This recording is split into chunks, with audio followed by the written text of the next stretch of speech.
ప్రస్తుతం అరుణాచల్ ప్రదేశ్ దాని యొక్క సరిహద్దు ప్రాంతాలు కాకుండా హైదరాబాద్ దగ్గరలో ఉన్నటువంటి కానీ సిటీకి కూతవేటు దూరంలో ఒక ఇంట్రెస్టింగ్ ప్లేస్కి వచ్చినాం. దాని వివరాలు నాకు కూడా తెలియదు. ఇప్పుడే కారు దిగి ఒక చిన్న కొండ ప్రాంతం ఉంది ఇందులో, అక్కడికి వెళ్తున్నాం. So context of the video ఏంటంటే రామ్, ప్రపంచంలో ఉండి ఉండి ఉండి ఉండి అప్పుడప్పుడు వారంలో ఒకసారి అన్నా నెలకు ఒకసారి అన్నా ప్రకృతిలో కాస్త ఒక కుక్కలాగా ఓ పిట్టలాగా ఐడెంటిటీ లేకుండా తిరగాలి. అవును, ఎవరైనా తిట్టాలనిపిస్తే గట్టిగా చెట్ల మధ్యలకు గట్టిగా తిట్టొచ్చు. మంచి క్యాథార్సిస్. సో ఫాలో అస్, ప్రకృతిని చూద్దాం రండి. సో ఆల్రెడీ అక్కడ చేతన పైన మెట్ల మీద మైథిలి, ఆ తర్వాత వంశీ, తర్వాత మా అమ్మ, తర్వాత రామ్ వాళ్ళ అమ్మ, వీళ్ళందరూ ఉన్నారు.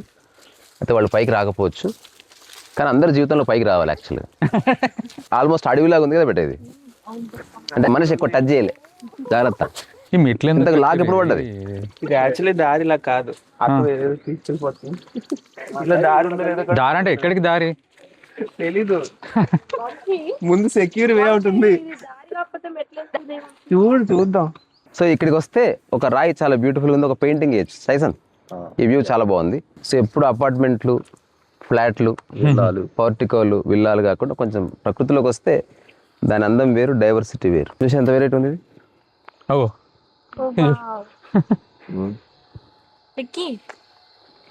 అదేంటో తెలియదు.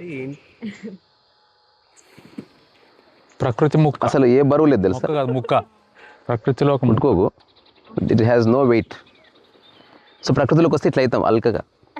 సో ఇప్పుడు ప్రకృతిలోకి వచ్చి కూడా ఎవడన్నా ఈగో మెయింటైన్ చేసి అనుకో, ఇంకా వాడు ఫోటో పెట్టుకొని దండేయచ్చు అంతే. ఇంకా వాడు మామూలు కదా, గ్రేటెస్ట్ పర్సన్. అంటే ఈగో మెయింటైన్ చేయడం అంటే ఎట్లా అంటే ఇక్కడ కూడా నేనన్న భావన ఉందనుకో, ఇంకా వాడు ప్రకృతిలో ఎంజాయ్ చేయలేదు. ఇంకా వాడు అక్కడికి వచ్చి కూడా వాడి ఈగో ఇక్కడలో కూడా వాడు గుర్తింపబడాలి, ఇక్కడ వాడు తను స్పెషల్ అనుకోవాలి, ఇక్కడ తన మాట నెగ్గాలి, ఇవన్నీ వచ్చేస్తాయి.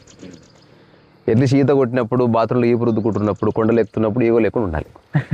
ఇదే అది పామ్ ట్రీ, ఇది 100% పామ్ ట్రీ. ఏ పామునా?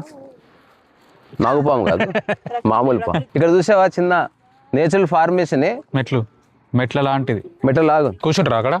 ఎక్కుతా రారామ్. ఇది second sermon on the mountain. అంటే ఇంతకుముందు చెప్పింది ఫస్ట్ లెక్చర్. సో ప్రకృతిలో కనుక ఒక మనిషి చాలా కాలం ఉండడం అనుకున్నా తర్వాత ఖచ్చితంగా ఐడెంటిటీ పోతుంది. అంటే ఇదొక, అందుకే ఇప్పుడు స్పిరిచువాలిటీకి చెట్లకు ఒక సంబంధం ఉంది. ఓకే, స్పిరిచువాలిటీకి, కొండలకి, గుట్టలకి, ట్రెక్కింగ్కి ఒక అవినాభావ సంబంధం ఉంది. సో ఐడెంటిటీ పోవాలంటే కొంచెం ఎత్తెక్కాలి. ఆ టైంలో నువ్వు ఇవ్వడానికి గుర్తురావు, జస్ట్ బతికితే చాలు, కాలు ఇరుక్కుని నడవాలి, ముళ్ళు గుచ్చుకోకుండా నడవాలి, సెల్ఫ్ హెల్ప్ పక్కకి జరుగుతుంది అనమాట. ఓహో, ఓకే. జస్ట్ లైక్ ఇది అదే నడిచేదాన్ని ఏమో అన్నాం మనం ఆ రోజు. సంచార యోగం, సంచార సమాధి. అంటే నడిస్తే సంచార యోగము, నడుస్తున్న భావన కూడా లేకపోతే సంచార సమాధి. అట్లా అంటే ఆ పనిలో ఉండంగా ఎగ్జిస్టెన్స్ ఒక్కటే ఖచ్చితంగా అలా జరుగుతుంది. ఇంట్రెస్ట్ ఉంటుంది, భాష కాదు, అదే యాక్చువల్గా జరుగుతుంది అట్లా. అదే మీరు అన్నట్టు బతుకుంటే చాలు, ఇది ఎక్కుతా అయిపోతుంది అన్న ఫీలింగ్ ఉంటుంది కాబట్టి అది ఆటోమేటిక్గా ఈగో పక్కకు పోతుంది. అట్లనే ఇవి కూడా. కానీ ఇది అన్న, ఇది మీరు చెప్పింది ఎంతైనా ఫోర్స్డ్ కదా ఇది. ఏది అంటే ఇప్పుడు ఇట్లా నడిచో ఏదో వేసి ఈగో కొట్టుకోవడం అనేది అంటే ఫోర్స్డే, ఒక సాధన టైప్. సాధన కాదు, పోతుంది ఆటోమేటిక్గా. పోయి మళ్ళీ మన ఆశ్రమంలో ఫోర్స్డ్, అది ఫోర్స్ ఇప్పుడు పోతుంది కదా, ఖచ్చితంగా వస్తుంది. అది దరిద్రం, అది మళ్ళీ పట్టుకుంటుంది, బతకలేం కదా జనాలు. అది ఈగో లేకపోతే అసలు నీకు అస్తిత్వమే లేదు. ఇప్పుడు నువ్వు కోరుకునే గుర్తింపు కానీ, నేను ఇదని ప్రకటించుకోవడం కానీ, అదంతా పోతే అసలు నీకు నాన్ ఎగ్జిస్టెన్షియల్గా అనిపిస్తుంది. సో ఇప్పుడు సంపూర్ణ శరీర ఆరోగ్యం ఉండి మనసులో ఈగో లేకపోతే ఒక వ్యక్తికి తాను జీవిస్తున్నట్టు తెలియదు. సంపూర్ణ శరీర ఆరోగ్యం ఉండి మన ఈగో కూడా లేకపోతే జీవిస్తున్నట్టు తెలియదు. అంటే ఇప్పుడు ఒక అట్లా ఉంటుంది, ఆకాశం ఉన్నట్టు ఉంటాడు వాడు. ఇది మనం భాషలో వ్యక్తపరచలేం. చాలా ఆధ్యాత్మిక గ్రంథాల్లో కొందరు ఈ స్థితిని ఇట్లా చెప్పారంతే. నేనున్నాను అని కూడా తెలియట్లేదు నాకు. అట్లా అంటే అసలు వేరే అన్నది కంప్లీట్ డిసప్పేర్ అయింది అనుకో, అట్లా జరుగుతుంది. అలాగని అది నువ్వు కావాలని ఎన్ఫోర్స్డ్గా మనం క్రియేట్ చేయలేం అట్లా. కాకపోతే ఇప్పుడు మీరు అన్నట్టు ఈ సంచార యోగము, ఈ ట్రెక్కింగ్, ఇవన్నీ దానికి ఆ స్థితి ఇట్టుందని తెలవడానికి జస్ట్ ఒక అనుకున్న ఎగ్జామ్ ప్రకృతిలో భాగమే నువ్వు కలెక్టర్ అయినా ముఖ్యమంత్రి అయినా you are part of the nature and you are operating for functioning in the world. ఇది సత్యం. అందుకని ఏదేమైనా నువ్వు ప్రకృతికి అడపదడప జరిగి నువ్వు మళ్ళీ ప్రపంచంలో పడు. మధ్య మధ్యన ఏకాంతాన్ని అనుభవిస్తూ బ్యాలెన్స్ కరెక్ట్. కానీ సో అల్టిమేట్గా నువ్వు జరిగేది ప్రకృతి వైపు. ఎవ్రీడే మధ్యాహ్నం అవగానే ప్రకృతికి జరుగుతావు, సాయంత్రం అవగానే నువ్వు నిద్రలో ప్రకృతి వైపు జరుగుతావు. కాబట్టి మై డియర్ ఫ్రెండ్స్, మీకు నచ్చినట్టు బతకండి. నాకు ఒకటి అర్థమైంది, ఎవడు చెప్పింది వినడం అర్థం. నాకు ఎప్పుడు అర్థమైంది అసలు.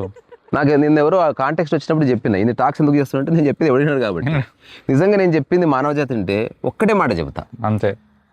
ప్రపంచం పట్ల ఒకటి, ప్రకృతి పట్ల ఒకటి. ప్రపంచం పట్ల చెప్పిన ఈ సమాజంలో నువ్వు ఉన్నావు కాబట్టి, ఈ దేశంలో నువ్వు ఉన్నావు కాబట్టి దానికి సంబంధించిన కార్యక్రమం ఏదో ఒకటి నువ్వు ఎత్తుకోవాలి. ఓన్లీ నీ స్వార్థం చూసుకోకూడదు. అంటే డబ్బు గిబ్బు సంపాదించి మూలకు ఉండకుండా జంతువులకి ఆహారం పెడతావా, లైఫ్ అంతా అది చేయి, అదొక సర్వీస్. చిన్నపిల్లలకి స్కూల్ చెప్తావా, వాళ్ళకి కొంచెం ఎడ్యుకేట్ చేస్తావు ప్రపంచంలో, అదొక సర్వీసు. అలాగే దేశం అనుకుంటే దేశం కోసం ఏమైనా చేస్తావు, అదొకటి. లేకపోతే రోడ్లు క్లీన్ పెడతావు, అదొకటి. లేకపోతే వయోవృద్ధులు ఉన్నారు, వాళ్ళకి ఏమైనా ఫుడ్ గిడ్డు పెట్టి వాళ్ళకి చనిపోయే ముందు ఒక మంచి వాతావరణం ఇస్తావు, అదొకటి. లేదా మన ధర్మం ఉంది, ఆ ధర్మం కోసం నువ్వు పాటుపడతావు, అదొకటి. మనుషుల్ని ఎడ్యుకేట్ చేయడానికి పుస్తకం రాస్తే ఏదో ఒకటి ప్రపంచంలో చేయాలి. నువ్వు ఉత్తగా తినపడుకుంటే కుదరదు.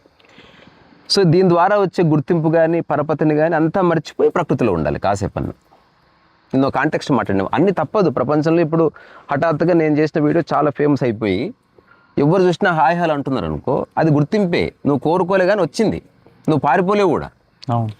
కానీ దాన్ని తలకెక్కించుకోకుండా అక్కడే ఉండగలిగితే నువ్వు ప్రకృతిలో ఉన్నట్టు. బ్రహ్మానందం గారు ఒక విషయం చెప్పారు. అంటే అంతమంది పలకరించినప్పుడు నువ్వు ఎట్లున్నావో, పలకరించినా నువ్వు అలాగే ఉన్నావు, కానీ ఆ పలకరింపుల్ని కూడా పాజిటివ్ గా ఆస్వాదిస్తున్నావు తప్ప దాన్ని అహంకారంగా మార్చుకోకూడదు. కానీ మైండ్ వెరీ పవర్ఫుల్. అది ఇమ్మీడియట్ గా అది మంచి జ్ఞాపకంగా మార్చి అక్కడి నుంచి అది యుగగా మారుస్తే అది నీకు తెలియకుండా జరగదు. అవును, అందుకే నేను నా గురించి చెప్తున్నా. మామూలుగా అది బ్రహ్మానందం గురించి అందుకే చెప్తున్నా. ఏం చెప్పాడంటే, తనకి ఏదైనా అవార్డు వచ్చినప్పుడు స్టేజ్ మీద పొగుడతారు కదా, ఇంటికి వచ్చినాక చిన్న బనీను చిన్న అడ్డపంచ కట్టుకొని ఆ రోజు నైట్ చాప్ మీద పడుకుంటాడంట. అంటే నేను ఎంతమంది మెచ్చుకున్నా ఇదే నా ఒరిజినల్ స్టేట్. ఎంత కాదనుకున్నా అహం యొక్క మత్తు కొంత ఎక్కుతుంది నాకు కూడా, ఇట్లా విర్రవీగుతా. అంతలో నేను గుర్తు చేసుకుంటా, చల్ అంత వాళ్ళు అన్నారు, వాళ్ళకు గొప్ప కాబట్టి అన్నారు, దాన్ని మనం ఎందుకు తీసుకోవాలి అని మళ్ళీ ఇంటికి వచ్చి ఇంకా ఆయనకు అవార్డు వచ్చిందంటే ఇట్లా చాపేస్తారంట. ఆయనకి ఏదైనా గొప్ప ఫంక్షన్ జరిగిందంటే ఇట్లా చాపేస్తాడు. రాగానే కాసేపు చాప్ మీద పడుకొని అదంతా మర్చిపోతాడు అనమాట. సో నేను ఒక ప్రక్రియ స్టాండ్ ఆర్ట్ చేసినప్పుడు మొట్టమొదటిసారి చప్పట్లు కొట్టేటప్పుడు నాకు విపరీతంగా ఉక్కిరి బిక్కిరేది. అంటే ఒక 3000 మంది నాకు అసలు పుట్టినప్పుడు నాకు సంతోషం కూడా చప్పట్లు కొట్టలే ఒకసారి కూడా. కానీ 3000 మంది కొడితే నాకు ఇట్లా ఇట్లా ఇట్లా అయినా. నేను పక్కన అనూజ్ అని సినిమా సింగర్ ఉన్నాడు, పట్టుకుంటూ వెళ్తున్నా అయిపోయింది. వాట్ హ్యాపెన్ అంటే వెళ్తున్నా. సో వాట్ హ్యాపెన్ అంటే నేనేం మాట్లాడలేదు. మళ్ళీ ఒక 10 seconds తేరుకొని నేను మళ్ళీ పర్ఫామ్ చేసి కిందకి వచ్చిన తర్వాత మా బ్రదర్ నన్ను ఇట్లా హగ్ చేసుకున్నాడు గట్టిగా. ఎందుకంటే వాడు జీవితంలో అటువంటి ఒక వింత చూడలే. జనాలు అసలు ఆహా ఓహో అంటున్నారు, చప్పట్లు కొడుతున్నారు. నేను ఇట్లా అంటే స్టాండింగ్ ఓవేషన్, అసలు మన జీవితంలో ₹1 కోటి ఇచ్చినప్పుడు స్టాండింగ్ ఓవేషన్ ఇయ్యాడు. అది ఒక ఫీలింగ్తో చేసేది కదా. ఆ తర్వాత నేను మా అన్నతో చెప్పి, నేను ఒక ½ an hour ఇది ఎంత పెద్ద ప్రోగ్రాం కానీ వాళ్ళని ఎంత అభినందించని, నాలో సంథింగ్ హ్యాపెండ్. ఇది వదిలించుకోకపోతే నా జీవితం ఇది నాశనం చేస్తుంది.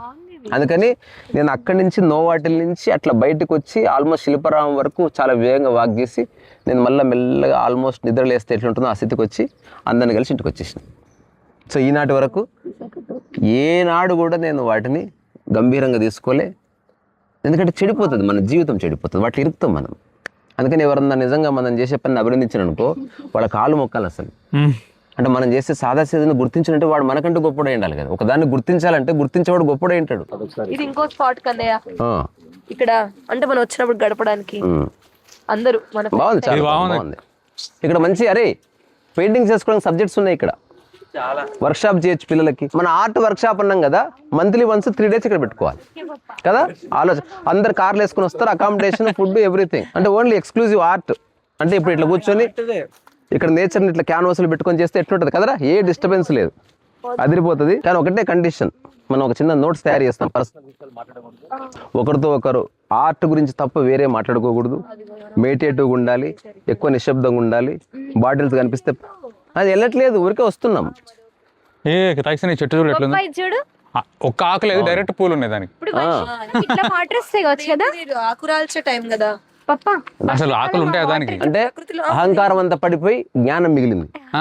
అనగా అవును, బాగుంది.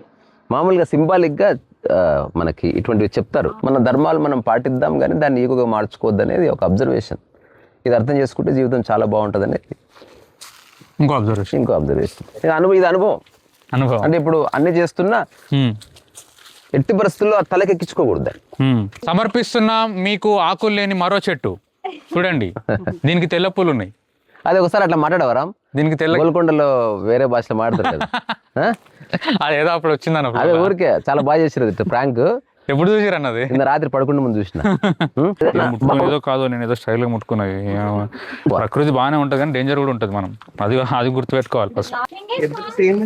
సింగే సాంగ్ జగమే మారినది మధురముగా ఈ వేళ. జీవితంలో పైకి రావాలని చెప్పి ఇంత పైకి తీసుకొచ్చారు ఏందన్న. మార్నింగ్ వస్తే అప్పుడు బాగా ఎడ్జ్లోకి వెళ్ళొద్దు, కెమెరా తీసి పడిపోతుందా, జాగ్రత్త.